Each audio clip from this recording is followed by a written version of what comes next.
For 9 days now, American strikes have been landing across Iran, night after night, while Tehran keeps hitting back at US positions and, notably, at Kuwait's power grid.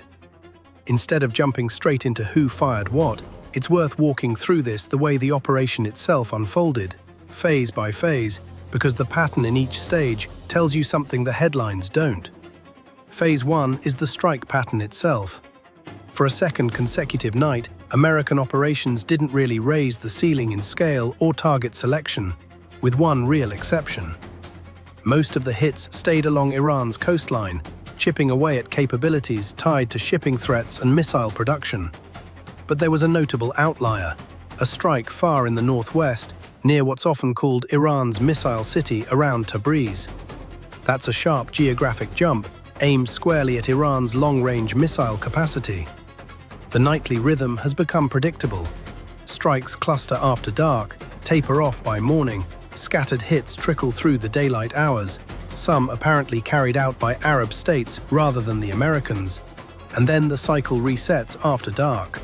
American officials confirmed hitting those underground missile cities that were priority targets for both Israel and the United States earlier in the conflict. But bridges, roads, and tunnels were left alone that night, and that's worth pausing on. Phase 2 is where the logic gets shaky, the infrastructure question. Early in the campaign, the bridges and transit routes that were hit did go down, many partially, but a number were repaired within hours. If the goal was to send a message and inflict some material cost, fine, mission accomplished, better to have done it than not. But if the actual goal was to sever transportation and keep it severed, this approach doesn't get there. That would require heavier, more comprehensive strikes on specific bridges, and then, this is the part that matters, repeating the strikes every time repairs happen. Hit it again, deepen the damage, widen it. Skip that step, and any larger objective falls short, though there's still time to course correct if that's the plan. The same logic applies to the underground missile cities. Unless the goal is picking off individual launchers, which both the Americans and Israelis have done plenty of, blocking these facilities requires a systematic approach, sealing entrances and exits, burying them under heavy ordnance, and then maintaining that blockage. Otherwise, crews dig out blocked entrances in hours or days, and the whole effort gets undone. Repetition is what makes destruction stick, and how consistently that gets applied will shape how effective this entire campaign turns out to be. Phase 3 shifts to Iran's side of the ledger, strikes on Iraq, a long-running pattern, along with Bahrain and Kuwait. Bahrain and Kuwait draw fire for a specific reason beyond simply being smaller and easier targets. They sit close to the border, and American forces operate directly out of them, including ground-based rocket systems firing at Iranian positions, plus reconnaissance assets and airfields. From Tehran's perspective, that logic tracks. Saudi Arabia and the UAE, despite individual strikes and pointed threats, still seem to be operating under some kind of unspoken understanding with Iran. A rough version of, "We won't hit you if you don't hit us," murky as that arrangement is. Though it's already been tested, there have been strikes tied to the Emirates and to the Saudis, with quiet involvement from the Emirati side at minimum. Then there's an odd one. A strike hit an industrial zone in Shiraz, a city sitting well inland, far from the coast. At the time this was being pieced together, no American source had claimed it, which points toward one of the Arab states operating outside the usual rules of engagement. Phase 4 is the build-up happening underneath all of this, because before getting to the diplomacy, the military posture tells its own story. The United States continues moving serious force into the region. F-35 and F-16 squadrons, rumors of additional aircraft heading to Israel, more assets into Jordan, and refueling tankers arriving in large numbers. If nothing changes, the tanker presence in Israel could rival or exceed what was there at the height of the earlier round of fighting back in the spring. The reasoning is straightforward. Proximity to Iran means greater exposure to ballistic missile strikes, so American bases and airfields closer to Iran carry more risk. Israel, meanwhile, isn't just farther away, it's simply better defended. During the spring conflict, Iran launched more than 800 missiles at Israel over the course of the fighting. and thanks to Israel's missile defense systems working alongside American support, serious damage was largely avoided. There were hits on military bases, defense infrastructure, and civilian sites, sure, but the overall toll stayed remarkably low. Interestingly, there have been reports of American requests to Bulgaria's government about staging refueling aircraft there, and more broadly, the Eastern Mediterranean. Greece, Bulgaria, Romania offers useful basing options despite the extra flight distance, something American command is clearly already factoring in on its own. Phase 5 is worth a detour into a Wall Street Journal report making the rounds, quoting a source on America's readiness for a larger-scale return to combat, and frankly, the claims don't hold up well. One line suggested there's nowhere left to redeploy forces because infrastructure took too much damage. That's simply not credible. Yes, there were Iranian hits, and yes, there was damage, but claiming there's no room to stage aircraft or munitions ignores that forces stayed in place through the most intense days of the earlier fighting. There's no shortage of basing options across the Middle East. Infrastructure damage doesn't change that math.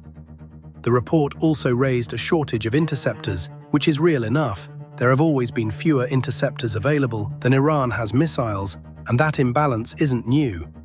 But it's solvable, largely through offensive action, striking what needs to be struck in a way that either shortens the fighting or forces Iran into a costly choice about whether to keep it going. A prolonged exchange based on who has more interceptors versus who has more missiles isn't a winning formula. The actual solution lies somewhere else entirely.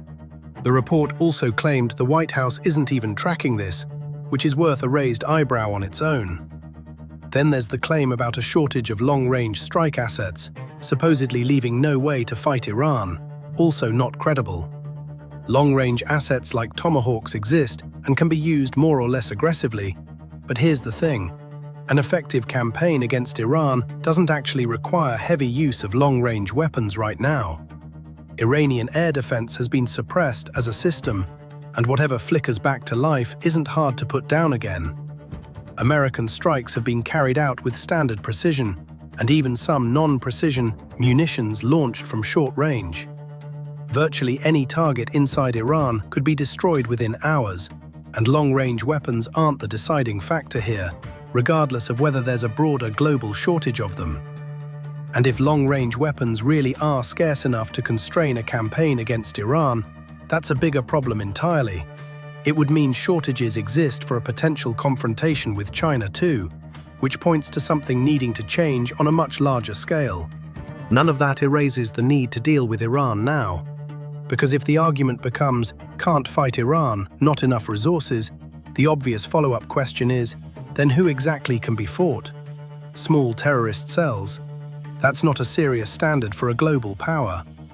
The specific quotes in that report read like either sloppy interpretation, a source with an agenda, or a journalist who didn't quite capture what was actually said, though arguing with sources and colleagues rarely goes anywhere productive. Phase 6 brings the diplomatic track into focus. Mediators, reportedly including Pakistan and Qatar, itself a target of recent strikes, have floated a 10-day ceasefire proposal for Iran, time meant to work through issues tied to the Strait of Hormuz. The logic behind 10 days is simple. While nobody's shooting, there's no risk of the situation sliding further out of control. Once shooting resumes, both sides trade blows, rules shift, target lists expand, and casualties mount. Several American soldiers have already died, until, almost without anyone intending it, the conflict tips into something much larger. So the pitch to both sides is straightforward. If neither wants that outcome, pause for 10 days and reassess. So far, that pause hasn't materialized, though Secretary of State Marco Rubio has said Washington remains open to a diplomatic resolution, which is part of why this stretch has carried a diplomatic undertone, especially with American strikes holding steady rather than escalating. Still, the military buildup tells a different story. Rubio's comments, alongside various leaked reports, point to real friction inside Iran's leadership, a body where hardliners keep the upper hand but doesn't always seem to have a unified read on its own strategy. About a week ago, reports suggested Iran had agreed to halt strikes on civilian shipping in the Strait of Hormuz. Instead, the strikes continued.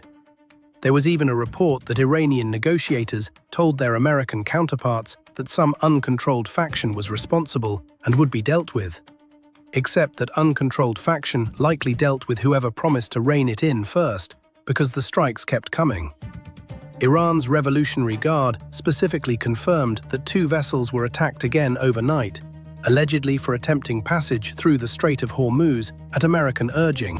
Putting the phases together, here's where things stand. By holding the line without a major escalation up to this point, both Iran and the United States are leaving the door open for some kind of diplomatic outcome, however unlikely that might sound to anyone who's watched this drag on with one setback after another. For Washington, any deal that actually stops the fighting depends heavily on keeping the Strait of Hormuz open and keeping oil prices down for as long as possible. From Tehran's side, the Revolutionary Guard doesn't appear ready to let go of the idea of controlling the strait. Not physically, that's never been realistic, but through demonstrated control over shipping itself. If that ambition hasn't been abandoned, then despite all the talk of negotiations, escalation looks more likely, especially as the forces flowing into the region keep growing by the day, regardless of the questionable claims surfacing in interviews from various interested parties. Eventually, this comes down to a decision from the American president, and that much is obvious. What's also worth noting is that the original incentive for keeping oil cheap and things calm through the fall hasn't disappeared, even though the reasons tied to it, a World Cup on American soil, plus the 250th anniversary of the country's founding, which overlapped with it, have mostly faded from relevance. Those factors were arguably minor to begin with, but either way, they're no longer driving anything, which means Washington has a bit more room to maneuver than before. From here, everything comes down to the president's decisions and to Iran's continued refusal to budge, a combination that's steadily closing off other paths forward. At a certain point, even without wanting to, you start to understand exactly who you're dealing with and what it actually takes to get results. On Iran's side, the strikes on Kuwait's power plants and infrastructure say plenty about method and intent. What stands out is the absence of an immediate matching response, only scattered strikes, apparently from Arab states, hitting things like an Iranian missile launch site and possibly that industrial strike near Shiraz. Not answering Iran's more painful strikes in kind looks like a real miscalculation. It's likely to push Iran towards similar strikes in the days ahead if this keeps up, and toward a broader realization that the ceiling can be raised gradually without real pushback. Every time Iran escalates without facing a matching response, it reinforces the current Revolutionary Guard leadership's appetite for more aggressive moves, which is exactly what's playing out now. Still, history keeps showing that surprise breakthroughs on the diplomatic side are always possible, even late in the game. And a final piece on Israel. As long as American strikes stay measured, there's little military logic in pulling Israel into direct combat. Not for Israel, not for Washington. If the war shifts into a bigger phase, that calculus changes fast, and the readiness for that shift is already there. Inside Iran, according to various sources, there's active debate over whether to fold Israel into the target list alongside everyone else, especially with refueling aircraft now flying out of Israeli airspace. For now, something resembling caution has held among Iran's leadership, mostly because the price of striking Israel would run from steep to catastrophic, and there's a real hope that catastrophic arrives fast enough that Washington doesn't even get a chance to step in. But that internal debate is ongoing, and it's entirely possible Iran's leadership talks itself into concluding that hitting Israel is worth it regardless of the cost. Whether that same restraint would hold if the roles were reversed and it was American soil facing that kind of daily calculation is the kind of question that's hard to shake once it crosses your mind. More is coming on this, because the events themselves certainly aren't slowing down.